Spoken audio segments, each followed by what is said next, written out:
Growing up, I was always really concerned with job security. I was too scared to pursue my passion, which was art.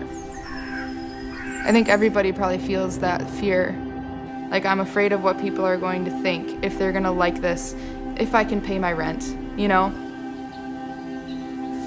I think sometimes we're so busy, we overlook things that are beautiful in a very small way. And I think nature's like that.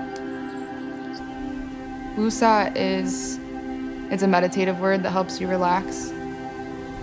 So I paused and thought, why don't I just pursue what I'm most passionate about and give it a shot? I would go home after school and just draw and paint all night long, and then sign those pieces Wusa. So Wusa is an art and apparel brand, but it's also a lifestyle of just doing what you love and pursuing your passions. Everything that you do is a form of expression. I don't think fear ever goes away, but I think when you can push past it, then you start to teach yourself that you're an individual and you're different and unique. So if you can focus on what lights you up, what inspires you, what motivates you, that's the most powerful thing.